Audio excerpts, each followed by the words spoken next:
Assalamualaikum warahmatullahi wabarakatuh. Perkenalkan, nama saya Sukron Hamid. Di sini saya akan mempresentasikan hasil kerja saya, yaitu yang pertama, sejarah kurikulum Indonesia sampai saat ini.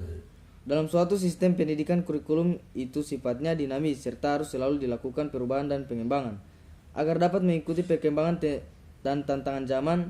Meskipun demikian, perubahan dan pengembangan harus dilakukan secara sistematis, terarah, tidak asal berubah. Sejarah kurikulum di Indonesia sudah melalui perjalanan panjang. Sejarah mencatat perubahan tersebut mulai tahun 1947, 1952, 1964, 1975, 1984, 1994, 2004, 2006 dan yang paling lama dan yang paling anyar adalah kurikulum 2013.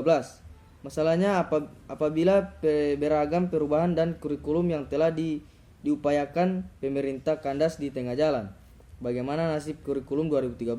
Dengan demikian, agar tidak memiliki nasib yang sama, untuk pemerintah harus mengusahakan secara optimal agar para pelaksanaan kurikulum di lapangan, terutama para guru, bisa memahami ide-ide yang terkandung dalam kurikulum dengan baik dan benar.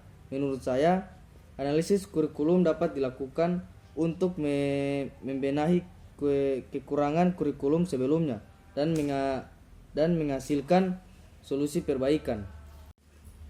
Yang kedua yaitu pengertian tujuan, ruang lingkup, dan manfaat pendidikan jasmani. Pendidikan jasmani adalah salah satu mata pelajaran di sekolah yang merupakan media pendorong pengembangan keterampilan motorik, kemampuan fisik, pengetahuan, sikap, sportivitas, pembiasaan pola hidup sehat, dan pembentukan karakter mental, emosional, spiritual, dan sosial. Dalam rangka mencapai tujuan sistem pendidikan nasional, pendidikan jasmani kesehatan merupakan satu ajaran yang diberikan di satu jenjang sekolah tertentu, yang merupakan salah satu bagian dari pendidikan keseluruhan yang mengutamakan aktivitas jasmani dan pembinaan hidup sehat untuk pertumbuhan dan pengembangan jasmani, mental, sosial, dan emosional yang serasi, selaras, dan seimbang. Menurut Sokintaka, pendidikan jasmani, olahraga, dan kesehatan merupakan bagian integral dari pendidikan total yang mencoba mencapai tujuan pengembangan kebugaran jasmani, mental, sosial, tenta emosional bagi masyarakat dengan wahana aktivitas jasmani. Yang ketiga yaitu landasan yuridis tentang pendidikan jasmani dan kesehatan.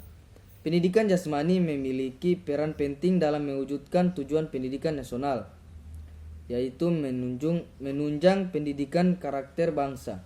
Pendidikan jasmani dapat mengembangkan anak secara keseluruhan, tidak hanya fisik, tetapi juga mental, sosial, nasional, dan intelektual. Undang-Undang Dasar 1945 dan Undang-Undang RI Nomor 20 Tahun 2003 tentang Sistem Pendidikan Nasional merupakan dua bentuk landasan yuridis pendidikan nasional. Pasal 31 Undang-Undang Dasar 1945 menjamin hak setiap warga negara untuk mendapat pendidikan, mewajibkan setiap warga negara untuk mengikuti pendidikan dasar, dan mewajibkan pemerintah untuk membiayainya. Urgensi adanya landasan yuridis itu sendiri untuk mengatur agar setiap kebijakan pendidikan yang dirumuskan bisa berjalan sesuai dengan tujuan yang hendak dicapai dalam sistem pendidikan nasional. Sementara jika berbicara tentang landasan yuridis, tentu tidak dapat dilepas pada politik. Sekian presentasi dari saya. Assalamualaikum warahmatullahi wabarakatuh.